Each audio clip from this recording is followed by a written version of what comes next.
We're lucky to have CBS's chief foreign affairs correspondent and moderator of Face the Nation, Margaret Brennan, with us here tonight. So, Margaret, we just heard from Holly. What are you hearing from your sources when Russia might strike? Well, Russia is poised to attack at any time, but U.S. officials now believe the timeline for a potential attack is pushed out another 4 or 5 days. That puts us past the Olympics, past a key gathering of leaders this weekend in Germany. And in fact, Ukraine's president is scheduled to be out of the country at that summit over this weekend, which sources have indicated to me may not be the best idea for him. But right now, given the threat level to his country, more than 60% of Russia's standing army is at high alert right at the border. That's really interesting about the timeline. What do officials think Putin is really after here? What's he doing? What's his strategy? That's what has kept everyone guessing. But really, what I hear is that Putin gives himself many different options. That's the way he plays this. And U.S. and European allies are slightly different in their assessment. Some Europeans believe that he is trying coercion, negotiating with the West while it has a gun to its head. Others, like the United States, think he actually does intend to use these military forces. And one potential flashpoint is in the southeast of Ukraine, in this region called Donbass. There are pro-Russian separatists who have been fighting there, and Putin has been running propaganda claiming there's a genocide underway. He may try to use that as a predicate to justify an invasion, which he could do at any time. Meanwhile, the U.S. is just trying to talk him out of it. All right, Margaret Brennan with all that great reporting. Thank you so much. Todo el apoyo de la República Bolivariana de Venezuela en la lucha que está dando para disipar las amenazas de la OTAN y del mundo occidental. Rusia cuenta con todo el apoyo de Venezuela para disipar todas las amenazas, para que Rusia siga siendo un territorio de paz. ¿Cuánto costó la paz en Rusia? 20 millones de muertos contra el ejército nazi. Y parece que Europa y el imperialismo norteamericano no lo entendieran. Que cada palmo del territorio ruso, de la gran federación rusa, fue un palmo reconquistado al ejército nazi.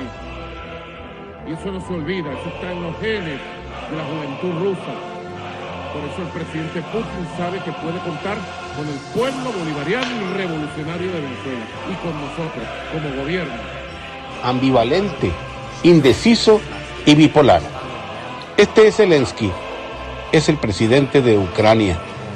Ahora está diciendo que la invasión rusa será el 16 de febrero. Habían dicho que el 15. Hoy, 15 de febrero del 2022, no hubo invasión. Será mañana, dice Zelensky. Con ese cantar ha arruinado a su pueblo. Compra armas muy caras a Estados Unidos e Inglaterra. Está quedando en la ruina por una supuesta guerra. Soy J. Gumbal.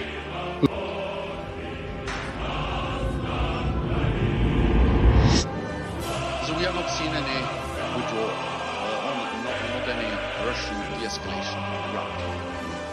We think actually it gives some reason for optimism, some cautious optimism, that they have indicated the willingness to engage in diplomatic efforts. But the paradox is that while of course this is something we think is something we should actually take seriously and see if there's possible to make progress in the diplomatic track, what we see on the ground is no withdrawal of troops and forces, equipment, but actually what we see is that Russian troops are moving into position, and we saw the cyber attack. And these are the kinds of actions and measures that we expect will come in advance of a bigger military intervention into Ukraine. So of course this is of concern, and that's the reason why we continue to call on Russia to de-escalate and to follow up on what they say, to engage in good faith in diplomatic efforts.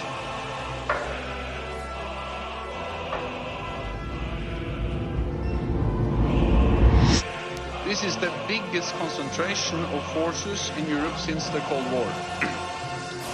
From the start, NATO allies have made clear that further Russian aggression against Ukraine would have a high cost. and we have called out Russia's actions, plans and disinformation. At the same time, NATO remains prepared for dialogue. It is not too late for Russia to step back from the brink of conflict and choose the path of peace. NATO has sent concrete written proposals to Russia on transparency, risk reduction and arms control. We have yet to receive a response. I reiterate my invitation to Russia to meet again in the NATO-Russia Council. NATO will not compromise on core principles. The right of each nation to choose its own path and our ability to protect and defend all allies. We have already enhanced our deterrence and defense with more troops, planes and ships and high readiness of the NATO response force. These steps are defensive. NATO is not a threat to Russia.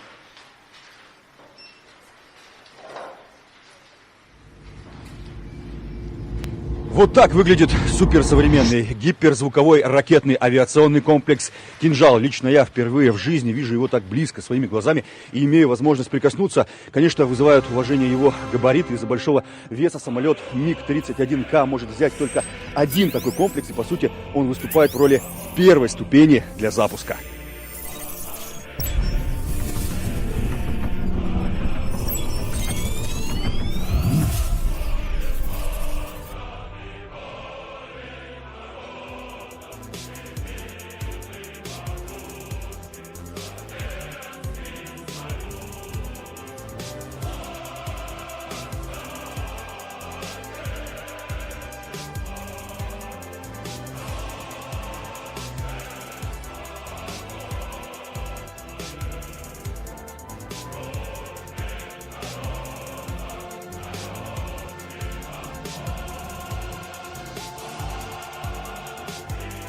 El pasado 15 de febrero de 2022 se confirmó el despliegue de armas hipersónicas rusas fuera de su propio territorio, marcando un hito en el despliegue operativo de estas armas y representando una fuerte amenaza para las fuerzas navales de la OTAN en la región.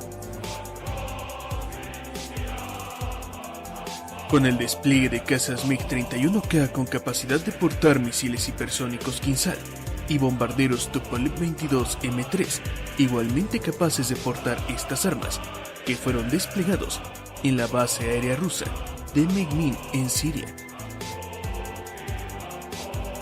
Siendo que estas aeronaves operarán de manera conjunta con la flota rusa en el Mediterráneo Oriental, fortaleciendo notablemente sus capacidades de combate. Y el Ministerio de Defensa de Rusia lo confirmó anunciando una misión de largo alcance que involucra bombarderos Tupolev-22 M3 y cazas MiG-31K con sistemas aerotransportados Kinzhal que son desplegados en el aeródromo de Khmeimim. Esto con el objetivo de participar en maniobras en el Mediterráneo con la Armada rusa y ensayar sus capacidades tanto defensivas como ofensivas. Destacando que las tripulaciones de la Fuerza Aeroespacial Rusa han realizado vuelos desde sus aeródromos de origen, cubriendo más de 1.500 kilómetros. Aunque podemos asegurar que el despliegue de estas aeronaves y su armamento avanzado parece ser todo menos una coincidencia, pues es bien sabido que los Kinzhal son misiles hipersónicos con un alcance de entre 2.000 y 3.000 kilómetros, capaces de atravesar prácticamente cualquier defensa antiaérea. Y este despliegue ocurre tan solo días después de que 3 grupos de ataque de portaaviones de la OTAN convergieran en el mar Mediterráneo entre los días 6 y 7 de febrero de 2022. Con el grupo de ataque del portaaviones estadounidense USS Harry Truman, que se integró con el grupo de trabajo del portaaviones francés Charles de Gaulle y del grupo de ataque de portaaviones italiano Cavour. Misma operación que fue vista como una medida disuasiva de la OTAN en el Mediterráneo y que apuntaba directamente a las naves rusas de la flota del Mar Negro, que supuestamente participarían en una ofensiva contra Ucrania. Sin embargo, y en esta ocasión, es imposible asegurar que lo peor de la crisis ya ha pasado, ya que las tensiones entre Rusia y la OTAN siguen bastante altas, y por esta misma razón, hemos visto despliegues de misiles hipersónicos Kinzhal, tanto en Bielorrusia como en Siria. Pero ahora ha llegado el momento de que compartas tu opinión en la sección de comentarios. Какую-то войну в Европе. И сказано это, конечно, применительно к ситуации вокруг Украины.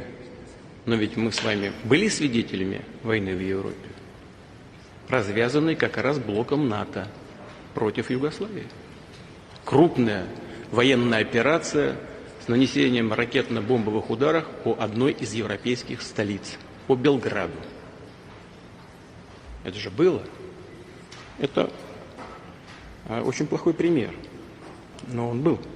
Это первое. Второе, по поводу, хотим мы этого или нет. Конечно, нет.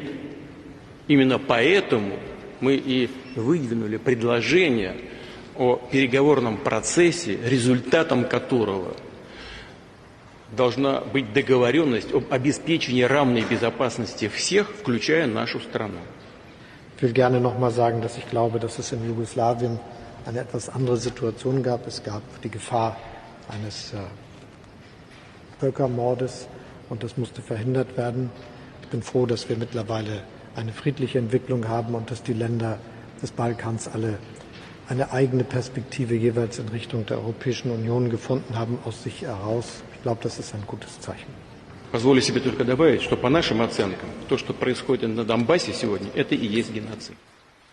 Да, они пытались сделать все, чтобы оно состоялось. И, возможно, вот у них на страницах их газет бои были нешуточные.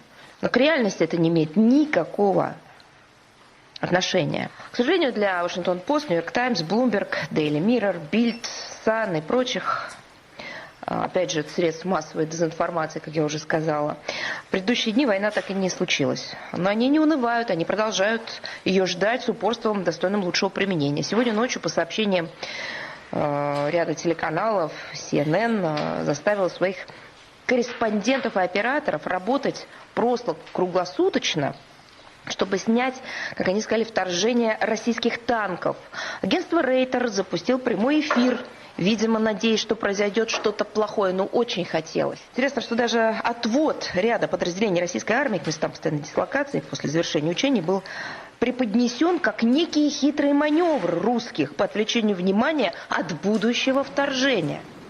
The U.S. warns a Russian invasion of Ukraine could still happen at any time, even as Russia releases video claiming it's pulling back troops. The Russians have engaged in a great deal of propaganda and disinformation on this very question. The Biden administration and NATO say they haven't seen real signs of de-escalation, but to the contrary, some troops moving closer to the border. Russia has amassed an invasion force on the borders of Ukraine.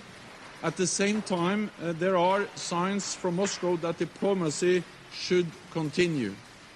This gives grounds for cautious optimism. But NATO says it's preparing either way and developing options to strengthen defense in the region.